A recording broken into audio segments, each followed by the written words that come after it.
Sermon 104 de saint Augustin, Marthe et Marie ou les deux vies. Évangile de Luc, chapitre 10, versets 38 à 42. Nous avons vu pendant la lecture du Saint Évangile une femme pieuse nommée Marthe recevoir le Seigneur et lui donner l'hospitalité. Comme elle était occupée des soins du service, sa sœur Marie se tenait assise aux pieds du Sauveur et entendait sa parole. L'une travaillait, l'autre demeurait en repos. L'une donnait, l'autre recevait. Très occupée cependant des soins et des préparatifs du service, Marthe en appela au Seigneur et se plaignit que Marthe ne l'aidât point dans son travail. Le Seigneur répondit à Marthe, mais ce fut en faveur de Marie, et il devint son avocat, après avoir été prié d'être son juge. Marthe, dit-il, tu t'occupes de beaucoup de choses quand il n'y en a qu'une de nécessaire.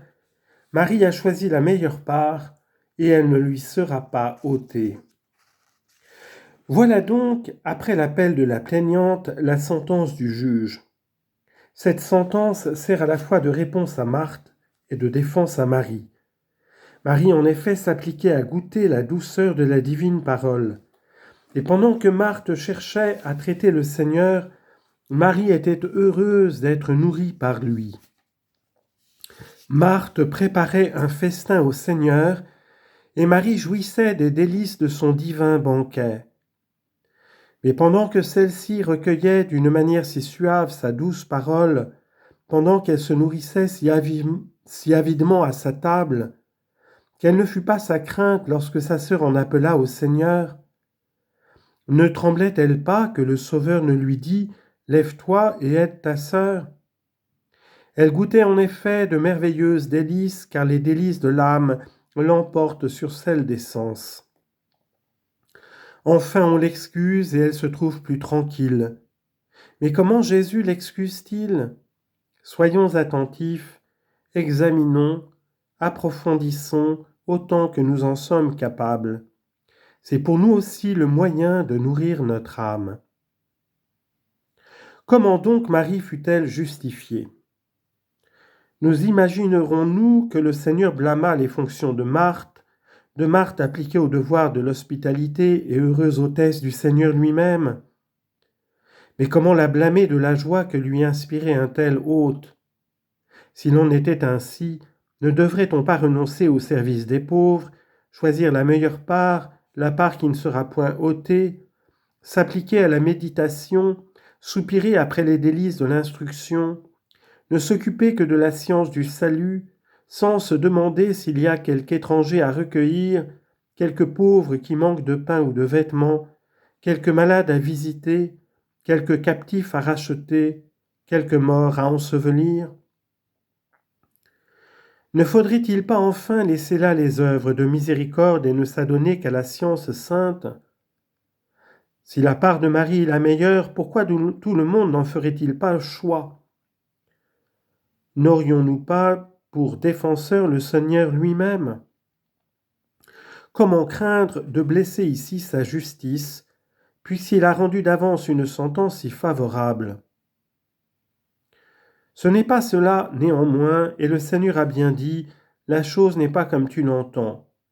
Elle est comme tu dois l'entendre. Remarque bien, tu t'occupes de beaucoup de choses quand il n'y en a qu'une de nécessaire. Marie a choisi la meilleure part. La tienne n'est pas mauvaise, la sienne est meilleure. Pourquoi meilleure ? Parce que tu t'occupes de beaucoup de choses et elle d'une seule. Or, l'unité est au-dessus de la multiplicité, car l'unité n'a pas été produite par la multiplicité, mais la multiplicité par l'unité. La multiplicité a été créée et créée par un seul. Le ciel, la terre, la mer et tout ce qu'ils renferment, quelle foule d'objets ! Qui pourrait les énumérer, sans figurer même la quantité ? Qui les a faits ? Dieu seul. Et voilà que tous sont très bons. Genèse 1, 31. Mais si toutes ces œuvres sont bonnes, combien meilleur encore celui qui en est l'auteur ? Considérons à ce point de vue les occupations que suscite cette multitude d'êtres créés. Il est nécessaire de travailler à nourrir le corps. Pourquoi ? Parce que ce corps a faim, parce qu'il a soif. Il est nécessaire d'exercer la miséricorde envers les malheureux. Tu partages ton pain avec celui qui a faim. Pourquoi ? Parce que tu l'as rencontré souffrant de la faim. Suppose que personne n'endure plus la faim, avec qui partager encore ? Qu'il n'y ait plus d'étrangers, à qui faire l'hospitalité ?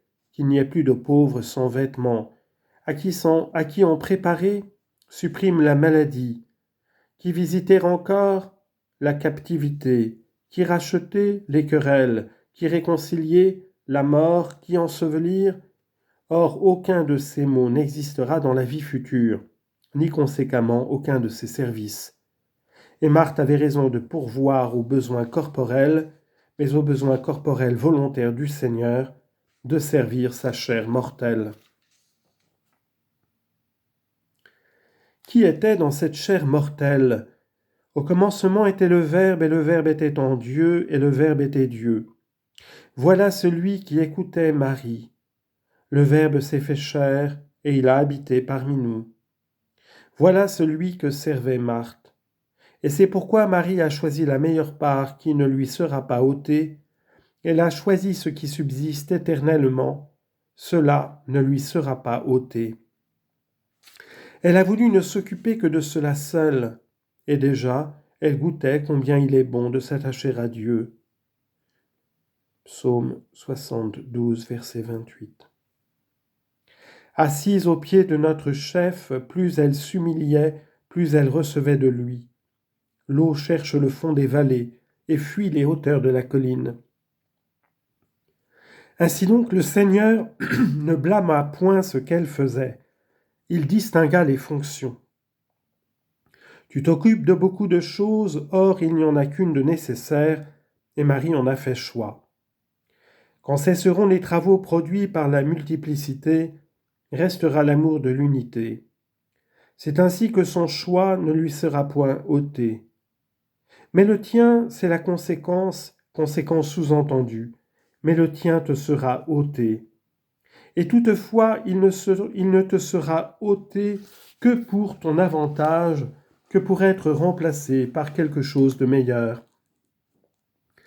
À tes travaux, en effet, succédera le repos, et aux inquiétudes de la navigation, la sécurité du port.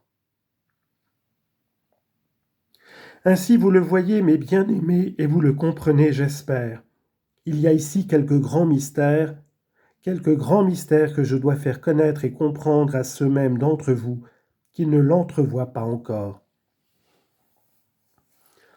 Ces deux femmes qui furent l'une et l'autre agréables au Seigneur, aimables toutes deux et toutes deux fidèles, ces deux femmes figurent deux vies, la vie présente et la vie future, la vie du travail et la vie du repos, la vie de l'épreuve et la vie du bonheur, la vie du temps et la vie de l'éternité.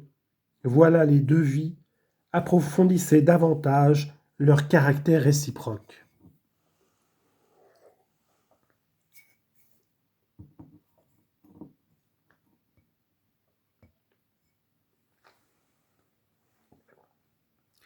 Qu'y a-t-il donc dans la vie du temps ?